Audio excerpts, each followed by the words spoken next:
You drink coffee, I drink coffee, just about everyone drinks coffee. So why bother with anything but the best? Darren's Coffee is roasted at his new shop in Claremont, Indiana.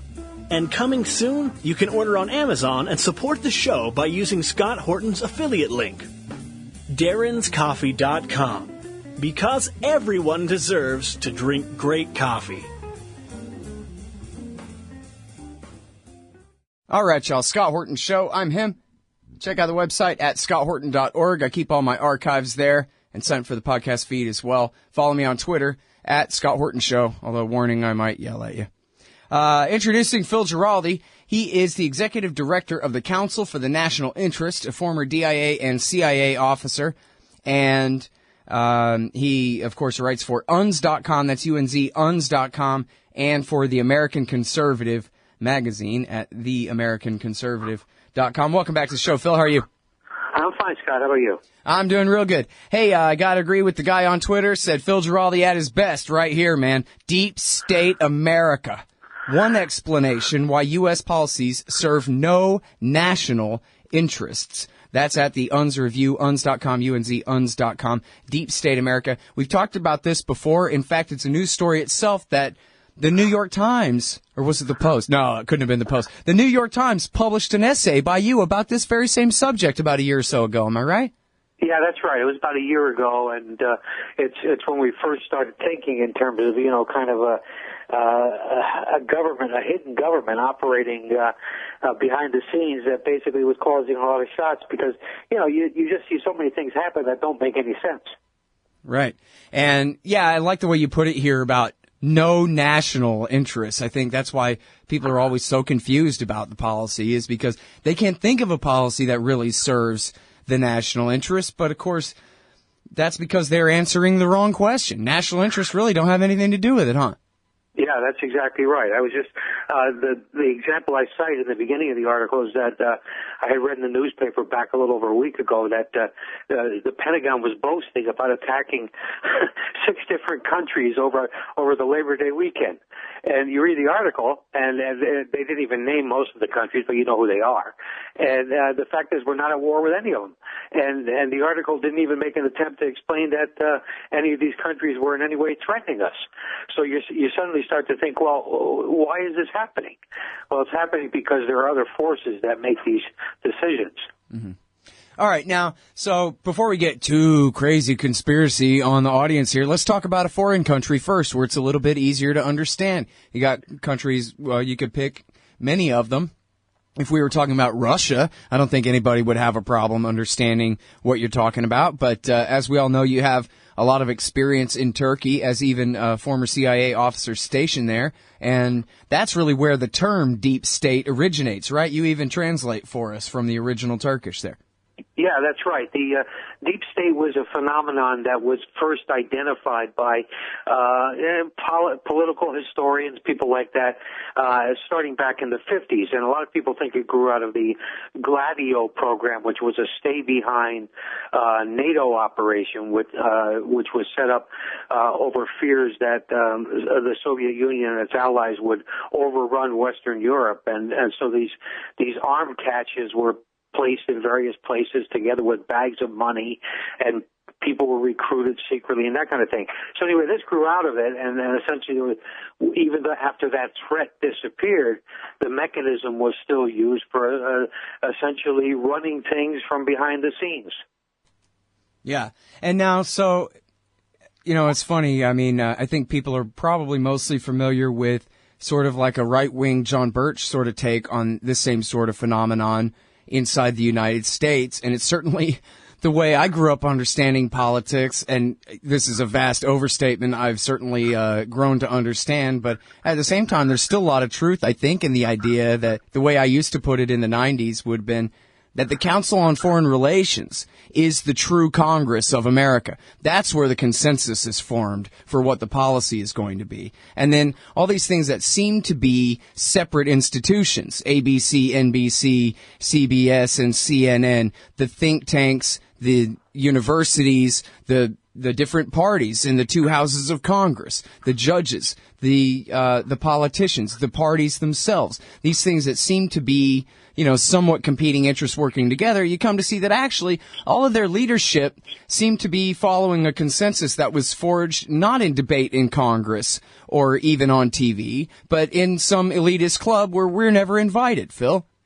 Yeah, that's essentially how it works. Now, they always mix it up with the Illuminati and one world government and all of this kind of thing, but as far as who's the insiders and who's the outsiders, doesn't seem like they're very far off.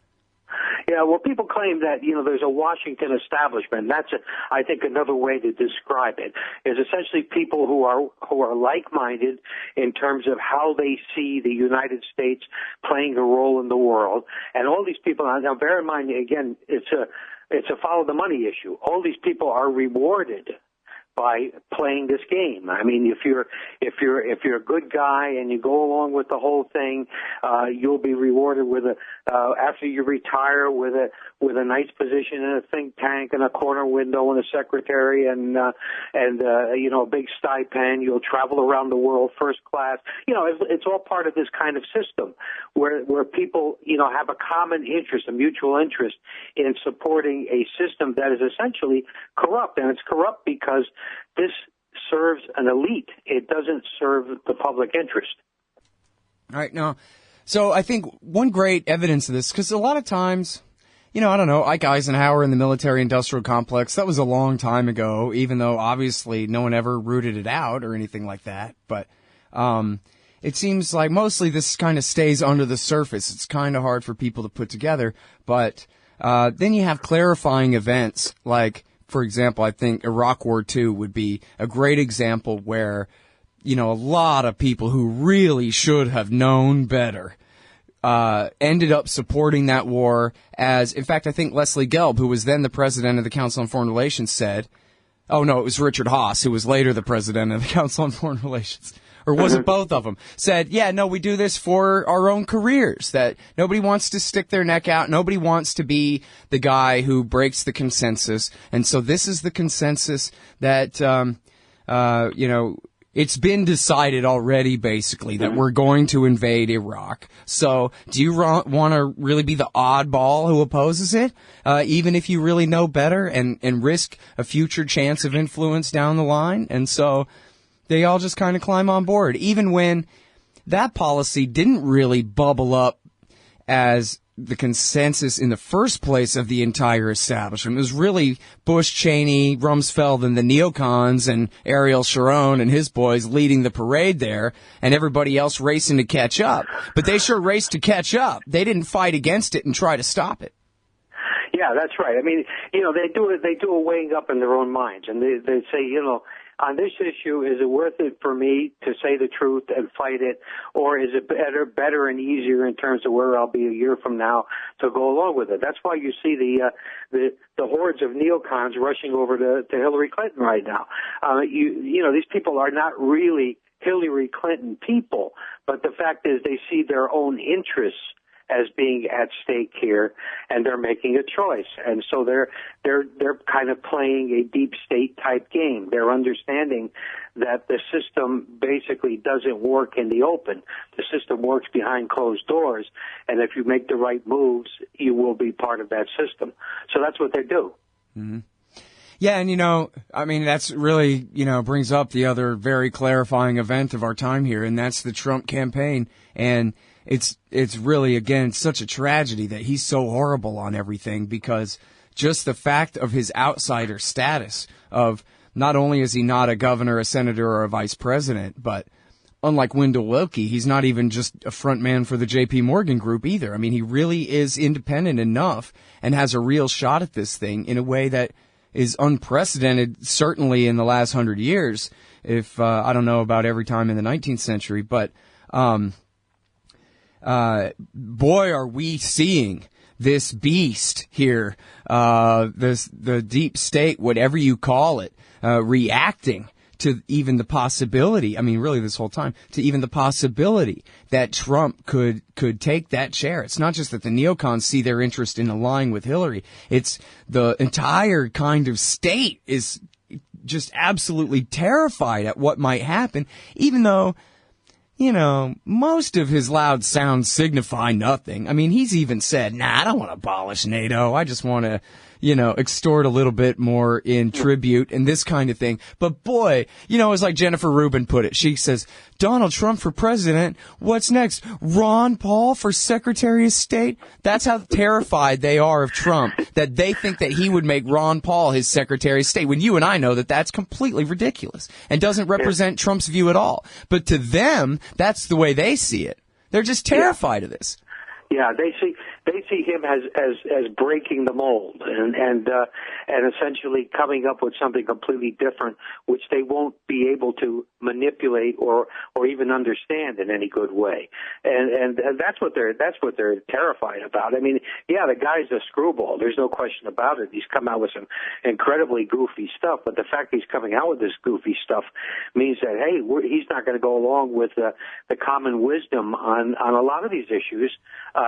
Whether he's going to be right or wrong, who knows? But I mean, the fact is that they see their ability to control the situation from the underground, from a hidden position, from a position that's basically a secret. That will be diminished, and that's exactly what they're worried about.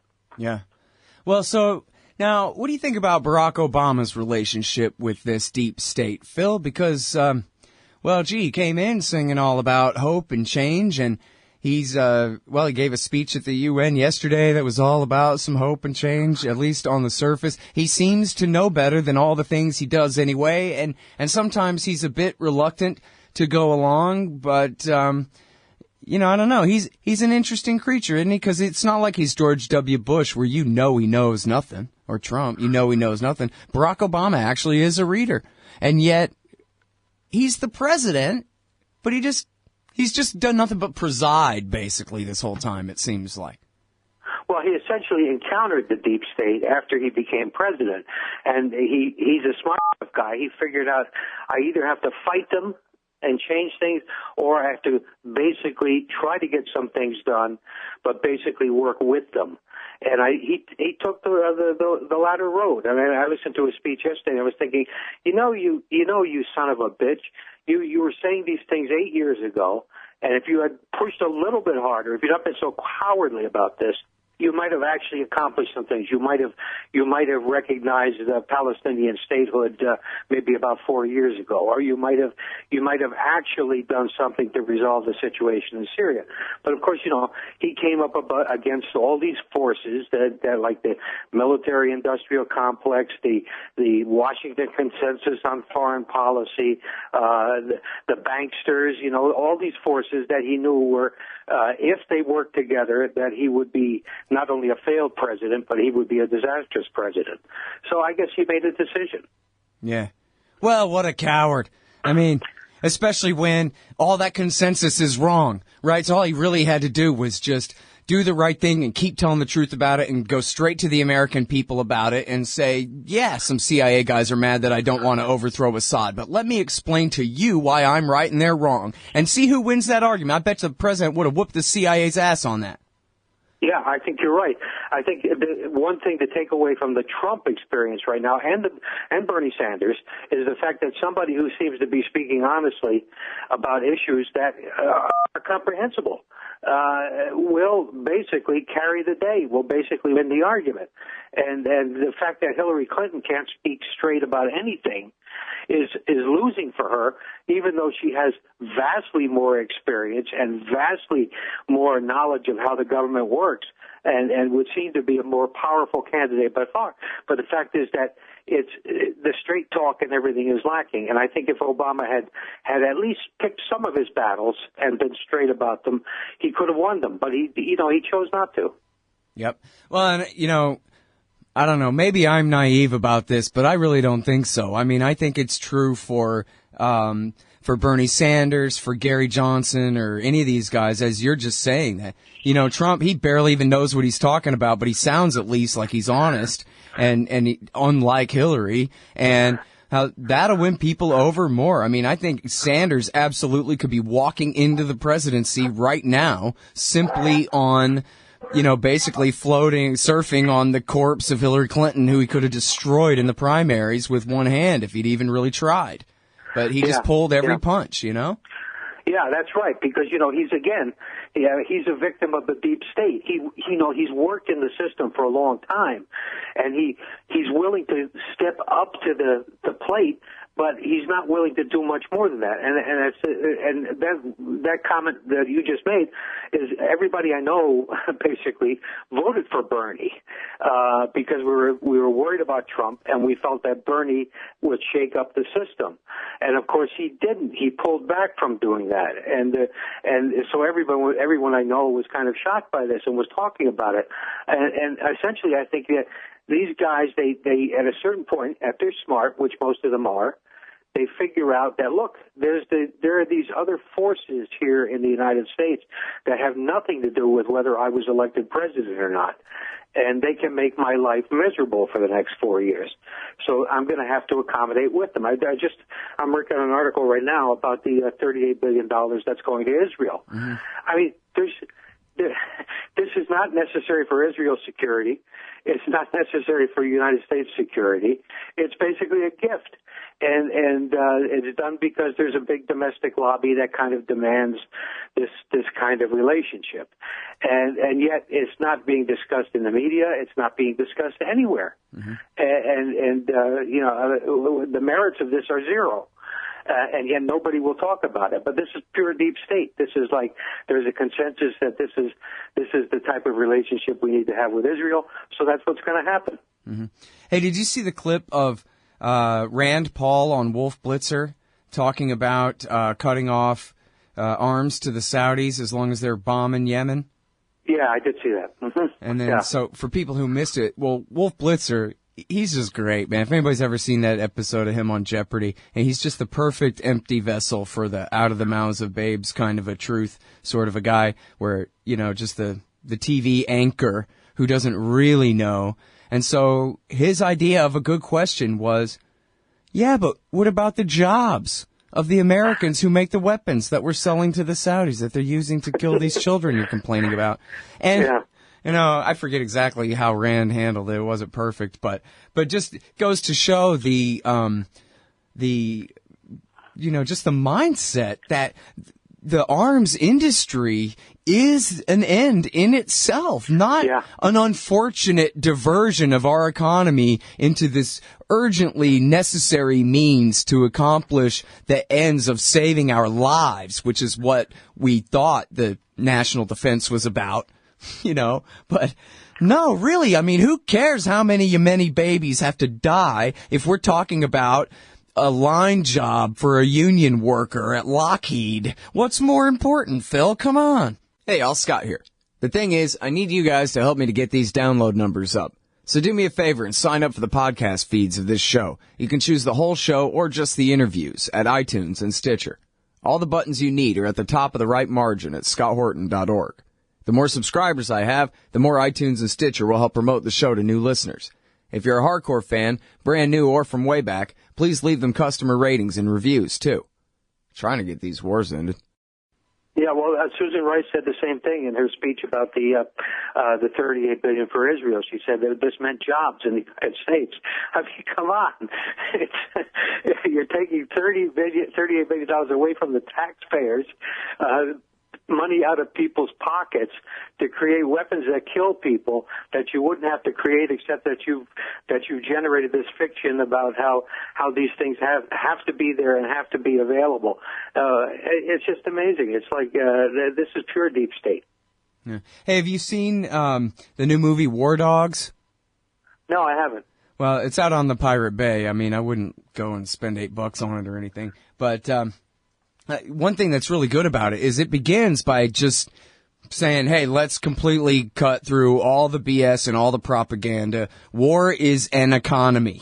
And each soldier, they show a screen full of soldiers, a scene from the Iraq War II, and it shows, augmented computer graphics that if you count up the boots and the gloves and the helmet and the rifle and the backpack and the batteries and the communications gear and everything else, this is $17,000 per unit it takes to fill in a soldier. And if you think that that's not the entire engine of what's even going on here. If that isn't, reason one for the war, then you're just completely missing it. And then and I don't think they were really trying to hit us over the head with the morality of this. It was simply saying, this is the American way. This is how business is done. If you can make money off a government contract selling bullets for the future Afghan army, then that's what you do. And it doesn't even come up at all that, people are going to get killed with these bullets. That this actually matters. This isn't just something. It's not just a business deal.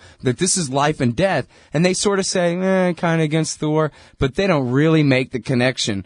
And it just goes to show that only a malcontent like you or me even sees this as anything that should be considered to be abnormal or a distortion from what it would mean to have a constitutional republic in a normal time. This is just how business is done, Phil.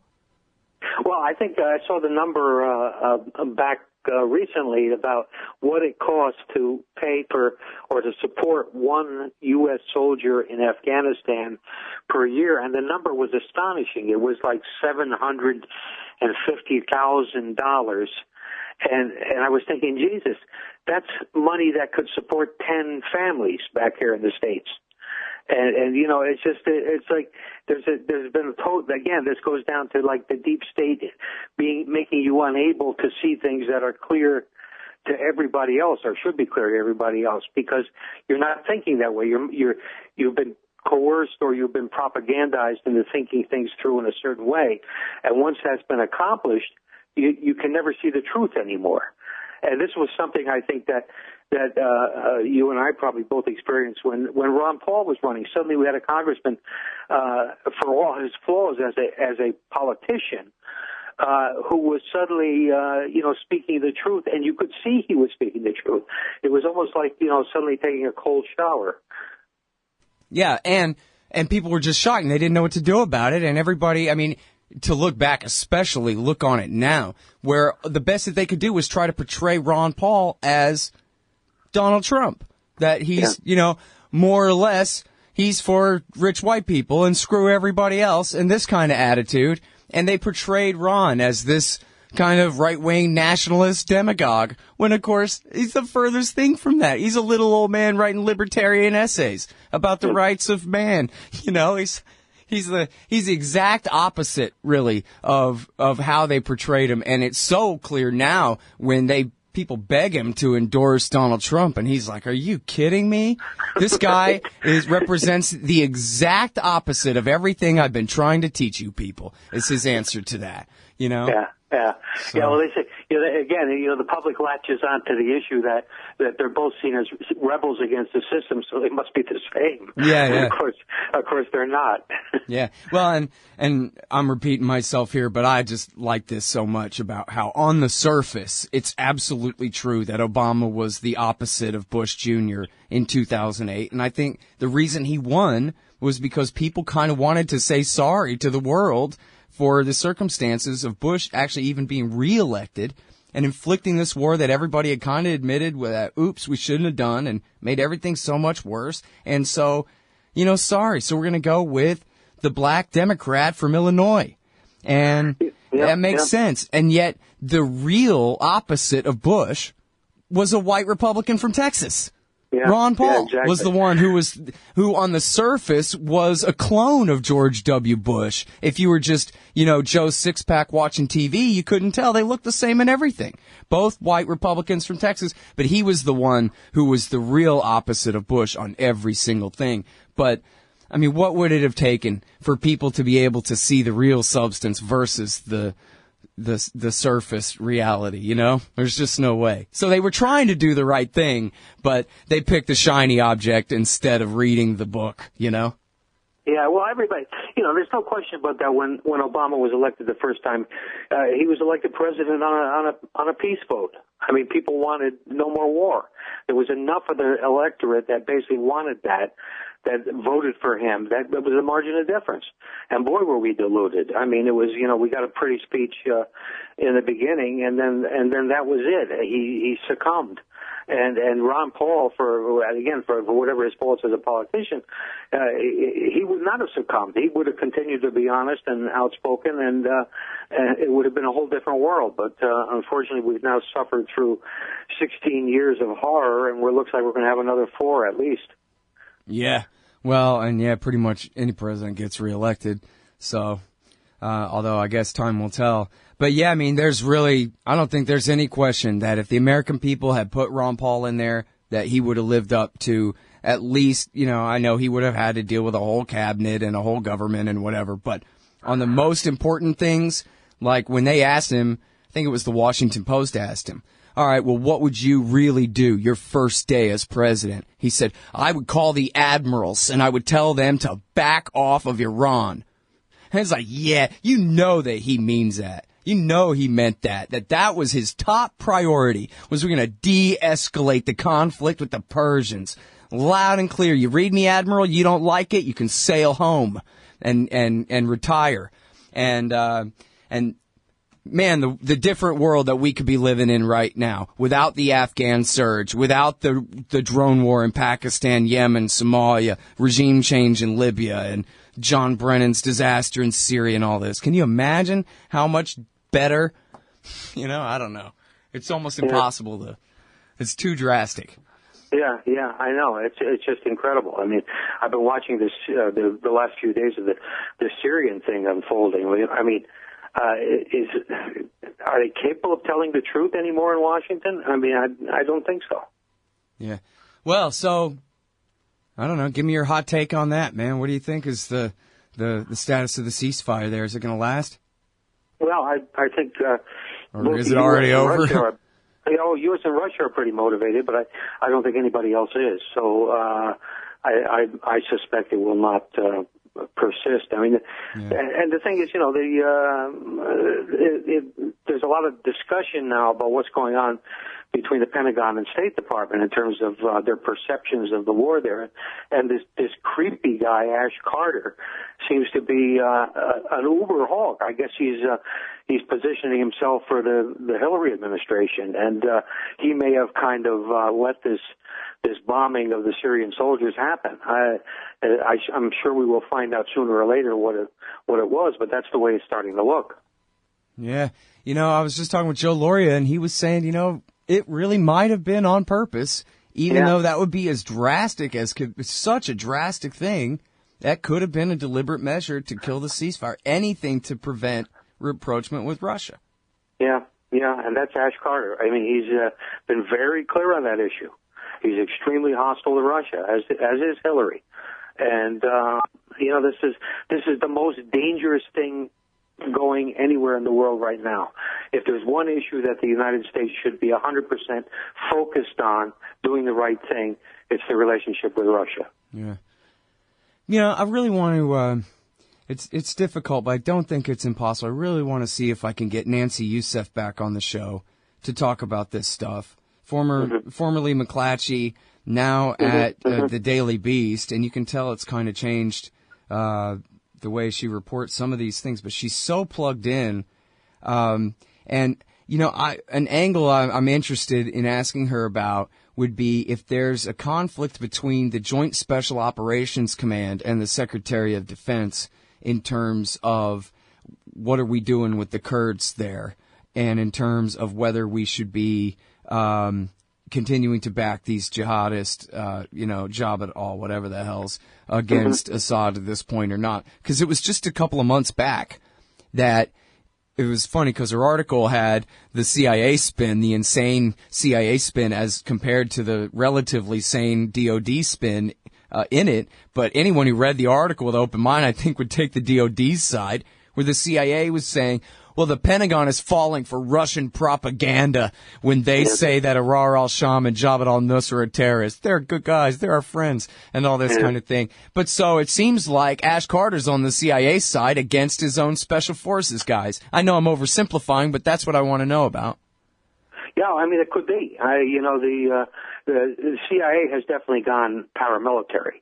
and its thinking is paramilitary now. When I was an intelligence officer there were, we at least tried to see things with a certain nuance. But the everything I hear now or I've seen now is just we're looking at force as the option, and indeed clandestine force, use of force clandestinely, as a preferred option. And CIA has definitely gone down that road. And Ash Carter is more adversarial than his boss. He wants to see more conflict, more direct conflict, more military action directed against al-Assad and also against the Russians. And that's pretty scary stuff. Yeah. Well, and back to seems like this comes up in almost every interview with every guest. I have to mention it all the time. The interview from a few months ago with Mark Perry, the Pentagon reporter from Al Jazeera, who's a really great reporter, of course, as you're well aware. Who I asked him, hey man, do these guys believe their own nonsense about Russia right now, or they quietly in dark, smoky cigar room time, they admit that they know they overthrew the government in Ukraine and that's what precipitated the Crimea crisis, etc., and the secession or rebellion in eastern Ukraine, and they at least kind of admit that off the record to each other rather than simply going with this slogan of Russian aggression, right? And Mark Perry's answer was, no, I'm pretty sure they believe all their own BS, and that they just rationalize it away, and maybe somewhere in their mind they know that there was a coup on the night of the 21st, 22nd of February 2014 in Kiev, but let's just not think about that. Let's never talk about that. We have our narrative, and not only are we sticking to this is what we say to the people, but this is what we believe now too. It's that easy for these grown adult men with this much power to convince themselves basically lies, It's double think, not lying, really. Double think like out of 1984. I know there was a coup on the night of the 21st, 22nd, but never effing mind that. Mm-hmm, mm-hmm. Yeah, well, look at the emails of Philip Breedlove. This was a guy who was pushing for an armed conflict in Eastern Europe. With no hesitation. This is a guy who was the Supreme Allied Commander of NATO. Supreme Allied Commander. Yep. Yeah, and one of his email interlocutors there told him, hey man, basically since the president gave you an order to not start a war, I think maybe you need to go ahead and let this go, pal. Yeah. Wow, he really, that was something else right there to read it, where it's his buddy giving him friendly advice that you're really going way off the reservation here, pal. And even if you don't like it, Obama is the boss of you. Wowee, dude. That's, Wesley Clark almost got us into war with Russians back during Kosovo. That's story. That's right. Fight over the Pristina airport there. Jeez. Yeah. Gotta love that consensus. Andrew Coburn says the same thing about the contractors' ball, gala, whatever, where they all get around to. They have their. I don't know if it's like the trade show in the daytime and then they all go dress nice and get drunk at night, that kind of thing, something like that. But they all believe in Russian aggression. They all believe in the new Cold War, and there's not a single person incentivized in the room to say, on the other hand, gentlemen, at all. So it's just, even if it's a pretend consensus, it's a consensus, all right. And there's virtually no voice of dissent, really. No voice of realism grounding people back in what's actually really going on here. Because after all, it's easy, isn't it, Phil, to imagine them saying, hey, look, we know we're BSing, but we're trying to make some money selling some airplanes. Okay, I could deal with that, right? But geez, they're really convincing themselves the lies that this is about defending Europe from Russian aggression? That sounds like it could be a path to a real war. Yeah, exactly. For them to lie to themselves and believe their own lies that badly. And what kind of corner are they going to paint us into? Be like invading Iraq again. This is going to be easy. Everybody knows it, Yeah, except the adversary in this case actually does have offensive weapons. Yeah. All right, let me ask you one more thing here. Did you see, offensive weapons that can erase our entire hometowns, right? Have you seen this one? It started in SOF Rep, the Special Forces online magazine, and it's reprinted, Phil, at a place called Fortuna's Corner. I'll send you the link. I'm sorry I sent it to Gareth. I don't know why I didn't think to send it to you immediately. It's titled U.S. Special Forces Sabotage White House Policy Gone Disastrously Wrong with Covert Ops in Syria. Quite a mouthful, but I think you got the good part. And it begins with quotes of Green Berets very upset that they are mandated to train al-Nusra Front terrorists and at least so-called, quote-unquote, in a ridiculous way, free Syrian army guys who are nothing but al-Nusra.